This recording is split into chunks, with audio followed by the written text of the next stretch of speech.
It is now time for our panel on economic development in the Gulf Coast. Please welcome Julia back to the stage, joined by Michael Mazzola, Executive Director of Future Use of Energy in Louisiana, Chandler LeBoeuf, Vice President of Education for the Louisiana Community and Technical College System, Michael Williamson, President and CEO of United Way of Southeast Louisiana, and Michael Hecht, President and CEO of Greater New Orleans Incorporated. Welcome all. Morning, gentlemen. I don't know about you, Chandler, but I don't think I've ever been on a panel with so many Michaels. So I'll be using first and last names to go to each of you, so don't worry about that. You know, a common theme we've talked about today, obviously energy, but it's not lost on any of us in this room that yesterday was the first day of hurricane season, and we're approaching the 20th anniversary of Hurricane Katrina, which had such a dire impact on many here in New Orleans. Michael Williamson, I want to go to you first on that. I know that you've worked a lot with ALICE households, more commonly known as asset limited, income constrained, employed households. I wanted to get your sense of why strengthening grid infrastructure is so important for them, especially as we're going into hurricane season. Julia, thanks for the opportunity to be here. And I know a lot of our colleagues in the room, our industry colleagues, know ALICE so well because they've been heavily involved in the report that we put out every year or so. But the harsh reality is in Louisiana, 1 in 2 households are considered ALICE. They're asset limited, income constrained, they're employed. They're doing the right things, and about 30+% of those households live above the poverty level, but below what it would take to actually survive in the communities they live in. And so they're especially vulnerable, during storms. And so when they lose power, they lose, opportunities to go to work. Often they lose food in the fridge. The things that we think about, maybe take for granted, ALICE households are on the margin. So we believe that a hardened grid, more reliable energy infrastructure is essential to ensuring that ALICE households can maintain stability during the storms. They can recover as quickly as the rest of us. Absolutely. Michael Hecht, I want to go to you. What's the role of Greater New Orleans in developing Louisiana's economic development going forward? So, when I started, I immediately had a pretty traditional view of economic development, in that it was just about marketing to bring in new companies to create jobs and wealth. And that strictly is true. But I think we've come to realize over the years that true economic development is much broader. And now we define it as creating the conditions where businesses want to risk their capital and people want to raise their families. And when you define it much broader like that, then you realize that you not only have to deal with things like taxes and incentive structure, but you also have to deal with quality of life issues like public safety, flooding and flood protection, youth recreation. And so now at GNO Inc., we still very much do work on the big projects like the Meta and the Hyundais, but we're also very big in things like we have something called the NOLA Coalition, which focuses on public safety and investing in our youth. We're involved on the national level on reducing property insurance so that the middle class and ALICE households have a chance to actually make it. And we really believe now that economic development is about getting the opportunity, affordability, and quality of life all in alignment so that an entire community can thrive. Michael Mazzola, I want to go to you. Talk to us about FUEL, that stands for Future Use of Energy in Louisiana. So thank you, Julia. FUEL is a very large program that was authorized by the CHIPS and Science Act, but its impact is going to be measured in years. And FUEL is an innovation engine program in which we are one of the inaugural 10 that were awarded across the country. So Louisiana has a lot to be proud of, to be recognized as being one of the leading places in the country for energy innovation. We are a statewide program, and our partnerships include the folks on the panel here. So Chandler's on my governance board for FUEL, and Michael Hecht runs an organization. We're 75% Michael's in the partnership. Yes, that's right. It's our safe word. So the fact of the matter is that energy and the United States are synonymous. We're the largest energy producer in the world by far, but we also lead the world in delivering that energy at reducing carbon. In fact, we're the only net energy exporter in the world that has achieved that. And so we now recognize that that is a tremendous economic and competitive advantage for this energy industry that is here.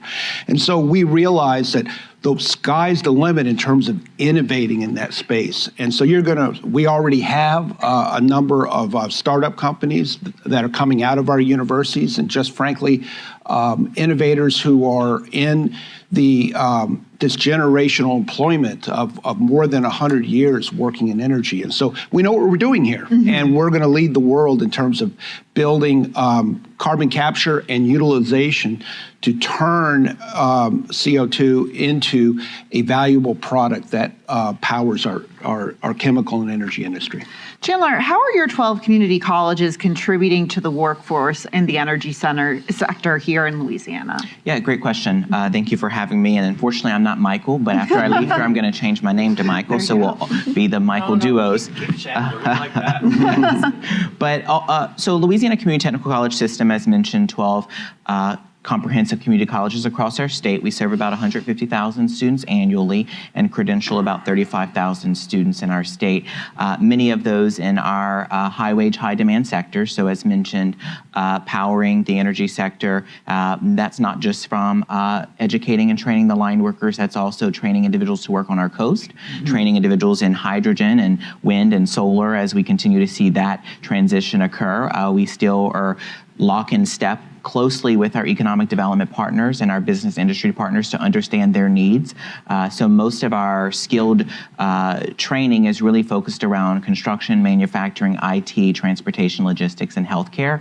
We offer all the way up to the associate's degree level, but we're seeing more and more students who need to be able, and families who need to be able to enter into a workforce training program that's short in nature. They're coming from looking for maybe stability to get into that middle class, and so they don't always have the time to get to the associate's degree. So we're making sure that whatever our industry partners are saying, whatever our partnerships with the Workforce Commission, our partnerships with LED, we're all understanding the data and understanding the needs, and we're making sure that we're able to stand up those programs across our state and those communities, and making sure that the rural communities also have access to the education and training opportunities. Absolutely, and I want to stick with you, Chandler, for a second. Congressman Carter, as well as Michael Hecht, brought up the Meta and Hyundai partnership here in Louisiana. How are you currently training students to work at the AI data center and the steel plant? Yeah, great question. So we were involved early on with conversations around Meta and the opportunity in which they were going to partner with Louisiana Delta Community College in the Northeast, and making sure that we were able to provide resources around electricians and construction workers, all the way down into the deeper of the IT sector. And so we were there to be able to make the investment so Delta could expand program, make sure it had the resources and the capacity, the faculty to teach those courses. And so today, Delta is currently producing workers for the future of that opportunity in IT, in construction, in welding, electrician, and the expansion. When you look into the Hyundai project, same as there, River Parishes Community College has really been at the forefront and been in partnership with those conversations from the beginning. They're working on expanding their training opportunities currently. They're focused on taking the current individuals to upskill them, and then ultimately looking at the recruitment pipeline to make sure that they're able to supply that resource in partnership with investing the infrastructure in Donaldsonville to make sure that we have a state-of-the-art training center there, as we know that transportation is always an issue for some, and so making sure that we have the world-class training facility lock in step with the project. And so we'll be focused on those heavily construction, manufacturing sectors as well. Michael Hecht, I want to stick on the issue, or I guess the topic of the Hyundai and Meta partnership here. What's the economic impact of that for New Orleans and Louisiana? Whenever people talk about economic impact, they talk about the direct jobs, the indirect jobs, maybe the induced jobs, which means getting a Chick-fil-A in the community, which is what people really care about. It talks about tax impact. I actually think the economic impact of these projects transcends that, and it gets to something that Secretary Bourgeois at LED talks a lot about, and the governor too, which is changing the narrative. The narrative in the Gulf South for the past couple of decades, I think if we're being honest, has been largely around other states, Texas, Tennessee, Florida, Alabama. And the governor and Susan have said, we're going to get people talking about Louisiana. And the impact of that and the credibility that you get from having a Meta build their biggest AI center ever, or a Hyundai building a low carbon, their first low carbon steel facility in Louisiana, is difficult to measure, but we know that other CEOs and other site selectors and other board members around the world are going to say, maybe Louisiana can be Texas's kinder, gentler cousin, and a state that doesn't suffer from winning. And it's kind of like, I'm dating myself, but it's kind of like the old Avis commercials. We try harder, and I think that messaging is priceless. Right. Michael Williamson, I want to switch gears a little bit and talk about health equity, which I know is a big core mission of United Way. Give me a sense of the health, Louisiana's income gap, how it's impacting your work and bringing financial assistance to groups or individuals who may miss work for an energy blackout, or, if food, for example, spoils in the refrigerator. I mean, I know that there's a lot of, it's a kind of a domino effect, if you will. Sure, and I can connect it back to the conversation around opportunities like Meta and Hyundai. Just once again, when 1 in 2 households in the state of Louisiana are struggling and can't meet their basic needs, 30+% are working. They're not considered poor. They don't qualify for a lot of the benefit programs that are out there. They're falling through the cracks, and it's expected that the nonprofit sector, United Way, and others are to step in and fill those gaps, and that's not sustainable. And that certainly has dramatic impacts on the health of an individual. We talk about social determinants of health, and basically we boil it down: if you're not right with your money, then your health's not going to be right. And so we know financial instability leads to poor health outcomes. But the flip of that is, when you see massive economic development wins are going to create lots of really good paying jobs, the question and opportunity we shouldn't lose out on is, how do you connect that 1 in 2 households that are struggling with these jobs and ensure they have the skills, both soft and hard, to be able to obtain those jobs. And I think that goes a long way to supporting the narrative change, which is, we will be winning a lot more if Alice households are winning. And so we know the correlation between health, but I say all the time, we win when Michael and GNO Inc. and LCTCS and all our partners win if we're creating more jobs in an economic environment where all people can thrive. And it's our job as an organization and our sector, who works really, really hard to ensure that everybody has a shot at that opportunity. And that could literally, within a generation, flip the script. And if I could jump in, one thing is put an exclamation point on what this Michael said. The mission statement of GNO Inc. is to create a thriving economy and an excellent quality of life for everyone. And that for everyone is very intentional. We usually italicize it. And it's not just a moral or an ideological statement. It's recognizing that economically, if we are not allowing all of our citizens to maximize their values to themselves and their family and to the community, then we're underperforming as an economy. So there's actually a pure dollars and cents value rationale to addressing Alice as well. Right. Michael Mazzola, I really want to, hone in on the issue of decarbonization. What does Louisiana's push for decarbonization look like? Well, you don't have to take my word for it, but you can just ask the organizations that represent the Louisiana energy industry. In a brilliant op-ed piece, I have it right here, that was published with thecentersquare.com called CO2 Could Help Power Louisiana's Future. It's published on March 20th, 2025. It's a great summary of how we collectively, the industry, the public and private sector, recognize that delivering cost-effective energy to the world, to the country and to the world, as we are, along with Texas and Mississippi, net energy exporters to the country, but doing it at the lowest carbon emission footprint is a competitive advantage for us. And so we realize that the ability to do that is based on innovation and bringing academia, bringing business, and bringing entrepreneurs to build the next part of our energy economy, which is absolutely going to be small companies, tech startups, and innovation. And speaking of academia, I mean, do your two groups work together a little bit? Is there a connection there? Well, absolutely. Chandler, we know that there's tens of thousands of jobs that need to be filled here, and the fine Louisiana technology and community college system is the first place to prepare our citizens for those jobs. That's correct. And so we are in communication often and frequent about those opportunities and making sure that our programs are aligned to the market demands and needs, and making sure that our graduates have the right credentials to enter that workforce immediately, and the opportunity for pathways for these individuals and their families. Right. Michael Mazzola, you talked about decarbonization, and kind of very much reducing that footprint.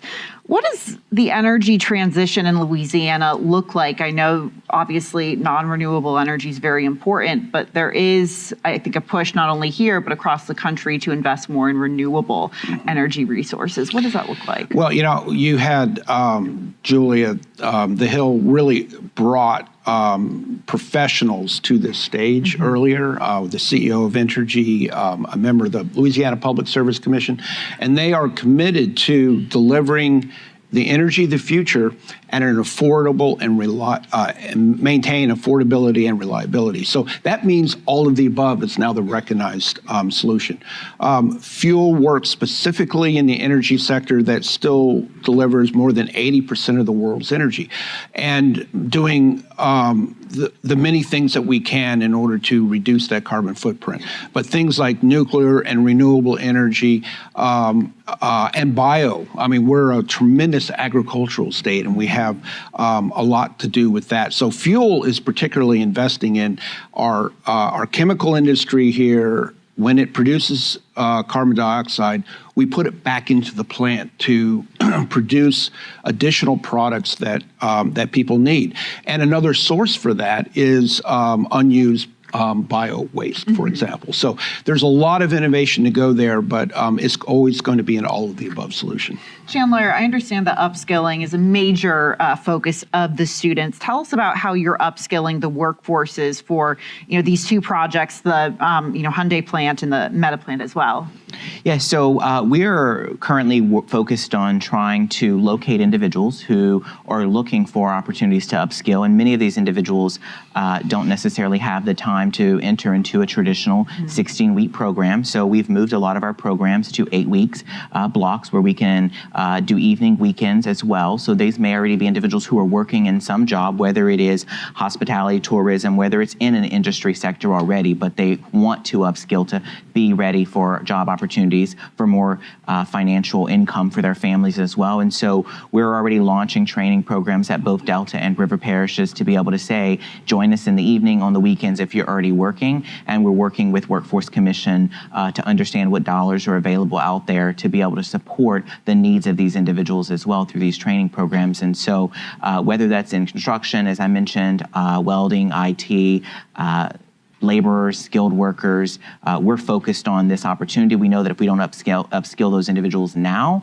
then we're going to be behind the 8 ball. And many of these are individuals who want to work. And so our big thing is trying to get people the opportunity to participate in the workforce and in the economy. And oftentimes it may not be those that are already on the sidelines. That's a whole another population in which we're working to help those individuals as well get their first credential, but many of the upskilling is helping these individuals get their 4th and 5th credential, which ultimately helps them expand their resources. Right. And Michael Williamson, I'm curious, I mean, I would assume that a lot of people who benefit from United Way's service, a lot of communities you work with are some of those individuals that are trying to get off the sidelines.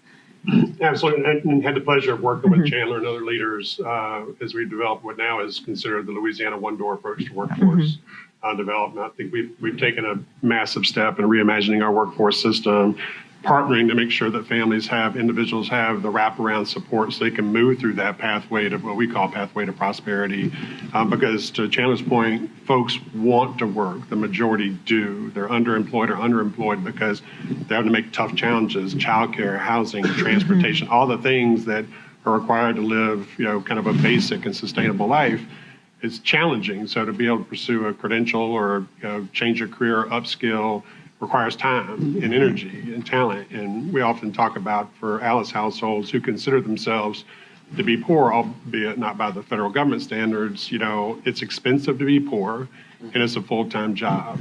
They're working one or two jobs, and then when they're not working one or two jobs, they're trying to figure out what programs and services are available to help them put food on the table or get help with their utilities. And so there's an opportunity we have in front of us with all the economic development wins and reimagining our workforce ecosystem to place Alice, as we've done today, at the center of the discussion and ensure that they have those opportunities. And that's when I said, we have an opportunity to change in one generation, the future generations to come. Michael Hecht, you brought up a really interesting point earlier. And I mean, I'm originally from Florida, so I don't look at it from at the same perspective. But when looking at all the Gulf states, you talked about the importance of promoting Louisiana, making sure Louisiana is, getting recognized, getting noticed by the federal government, and also for business. I wanted to get your perspective more on that going right now. I think if you were placing a bet back in the 70s on which state capital would be the one that would be the ascendant city of the future, whether it was going to be Baton Rouge or it was going to be Austin, Texas, you would have chosen Baton Rouge because of the oil and gas industry, because of the Mississippi River, because Austin was even sleepier, industrier than it is right now. Apologies. But what happened was, I think, a bit of a curse of the riches. We assumed that because we had, the God-given blessings of the river and of fossil fuels and of agriculture and aquaculture and even human culture, that we were always going to be dominant. And so what happened is that places that had less, like Houston, which had to dredge the canal, or like Mobile, who are now competing with in containers, they surpassed us. And I think what's happened now over the past couple of years, buoyed by this opportunity for energy demand going like that, but need for carbon going like that, for us to kind of go back to the future and become once and again a leading state driven by energy economically for the nation and the world, and create opportunity for our citizens, which will lead to the ultimate scorecard of economic development and I think political leadership, which is population, begin to come back. And I'm pleased to say that last year, now it was statistically driven by immigration, important point, but that Louisiana actually gained population by a very little bit for the first time in many, many years. Wow. And I do believe, kind of following Mike's vision and what we've heard here and supported by LCTCS, that this can be the moment where Louisiana begins to come back and get noticed by the rest of the country as a place of opportunity. And ultimately, people will vote with their feet. Michael Williamson, one thing that Congressman Carter brought up were cuts to FEMA that we've seen as a part of these, large-scale cuts from the federal government. I wanted to get a sense from you as to how those cuts are impacting the work United Way does. And, I'm beginning to gather you're all friends here. There's, a lot of overlap. So if anyone else wants to jump in on that front, I know that this is an issue impacting people in many industries. But Michael, let's start with you. Well, anyone that's interacted with FEMA post-disaster knows that improvements can be made, systemic improvements can be made. But still a very, very important part of our recovery, our recovery work when we follow a natural disaster. So we certainly, support thinking about improvements. We are concerned about unintended consequences, or what I might call the baby in the bathwater moment, where, you're trying to do good, but you've maybe moved way too fast. And so, but I'm proud to say that, and I heard one of our speakers earlier mention another nonprofit. United Way of Southeast Louisiana believes in being boots on the ground and move at the speed of need.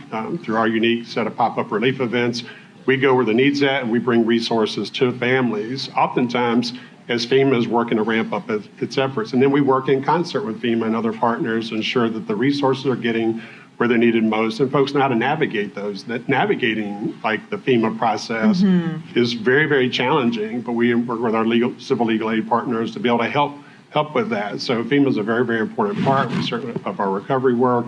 We certainly are concerned when there are going to be changes and not knowing how those changes are going to play out in the local communities. But irregardless, United Way and lots of our partners, many of which are here, are still going to be in the community connecting families and individuals with the resources they need, helping them navigate long-term recovery. I often say they call it long-term recovery for a reason. It's very long, it's challenging. There are lots of hurdles you have to jump through, but we always go back to the fundamental question for Alice. Folks that don't have the resources, who need the supports, need to have a FEMA, need a United Way, need other nonprofits, need our private sector partners as well, all to band together to make sure that they can be whole. Yeah, and I would just chime in a little bit from our experience. One, I think we all echo, we would like the responsive time from FEMA to be much quicker. We have our community colleges that we look as being center of communities and be the hubs for communities, especially during or after natural disasters. And after Laura specifically, Suella is still doing some recovery, but they're making progress. But with Ida and Fletcher, we specifically always said, and I spent time at Fletcher during Ida and said the community was not recovered until we were all recovered. And so we took that as an important aspect of, even though the college may have been recovering and we were able to offer training programs and educating individuals quickly, we wanted the institution to be a place for people to come, to feel safe, to offer resources. And we always said, until the full community is recovered, we can't let our foot off the gas from recovery. We took it so much further, even as we sat down with Board of Regents and said, let's do a pilot, a study for community colleges to become a resiliency hub. And so Fletcher's taking that opportunity to say, we're going to show the state how we can become resiliency hubs for communities so we can get people back into the workforce quickly. Yes. Can I soapbox for 30 seconds? Okay, and go. This is a line that I got from General Honore, the Category 4, Category 5 General, and I think it speaks to this conversation. We always talk about resilience. We have to start talking much more about resistance, and that is getting to the left side. This is your left. No, your left. The left side of the disaster curve. So yes, we can talk about FEMA needs to respond faster, but much better than that is having building codes and personal balance sheets so that they don't need to respond. It's like whenever a cop shows up, whether the response time is 30 seconds or 30 minutes or 3 hours, it's too late. Somebody's been hurt. And so I think a lot more of this conversation has to be about now, how do we respond? How do we set up? Now, those things are important, but those things only exist because a natural event was turned into a disaster by poor planning from human beings. And so we have to go more to the left side. I see. I see. Michael Mazzola, we've heard a little bit about the public and private partnerships. We'd love to get your take on the importance of those partnerships.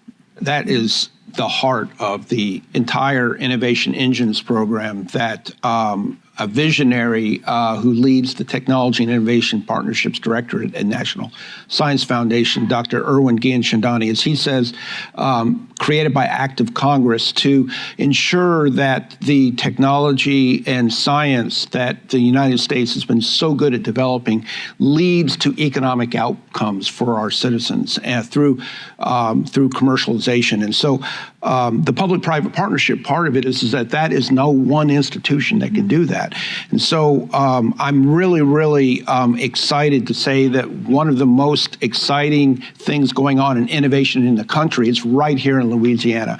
And all you have to do, I'm the guy with the pieces of paper right now, is go look at also in March was a great year, the newly published strategic plan for Louisiana economic development, our incredible high-performing state economic development organization called Positioning Louisiana to Win.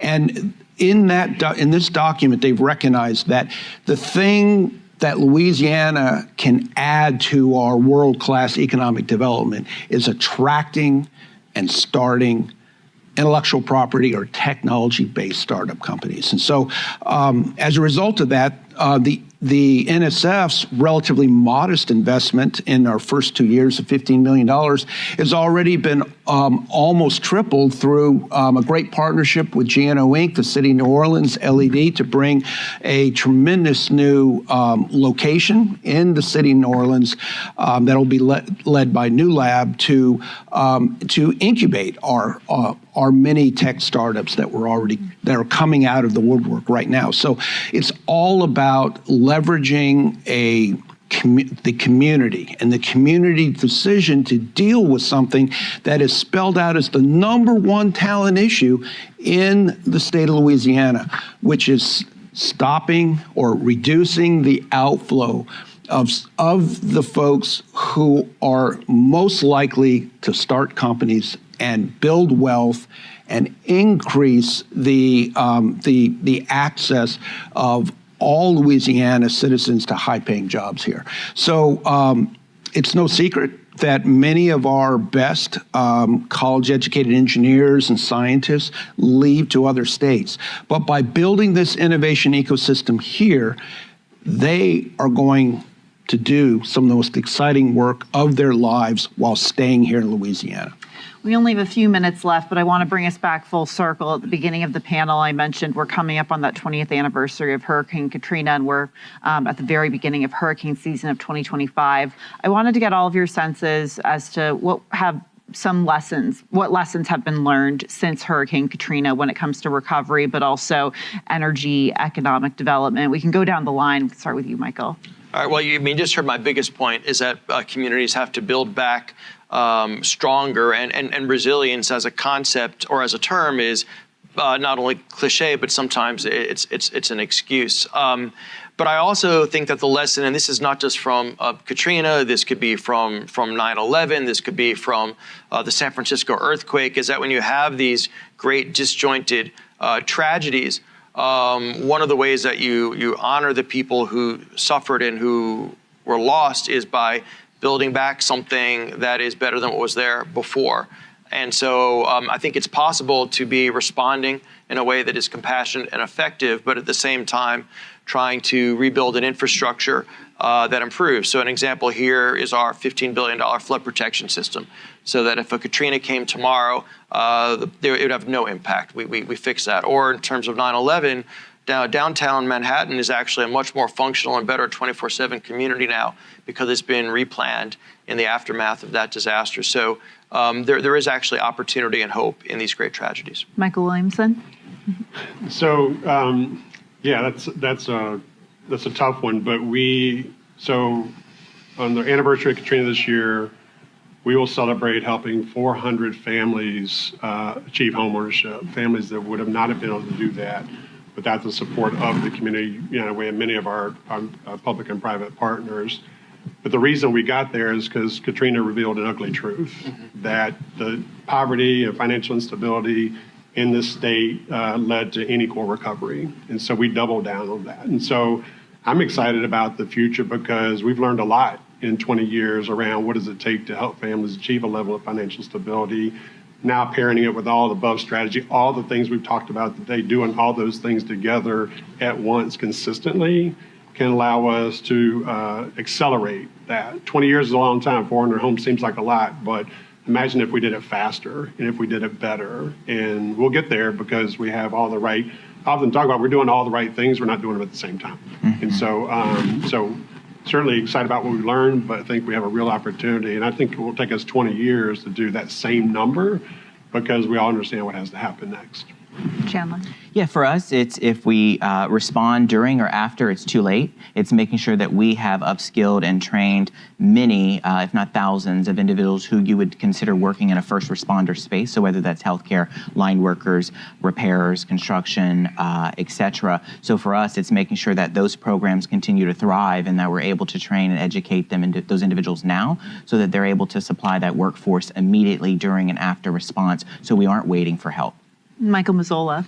Well, I'm struck by Michael Hecht's comment about the balance sheet. And I think that it's now recognized around the country that having a support for not just bringing in employers, but also allowing folks to build their own businesses will lead to upward social mobility and an incredible opportunity for folks to be resilient themselves. Absolutely. Well, gentlemen, thank you so much for this panel. Michael ×3 and Chandler, thank you again. Thank you, everyone. It's like a boy band. Yeah, exactly. Thank you to all our wonderful speakers this morning. That brings us to the end of our program. On the behalf of The Hill and our sponsor, Entergy, we'd like to thank everyone who joined us here today in person, as well as those of you that tuned in online. If you missed any portion of today's discussion, the full event video is available on thehill.com. Thank you very much and have a great rest of your day.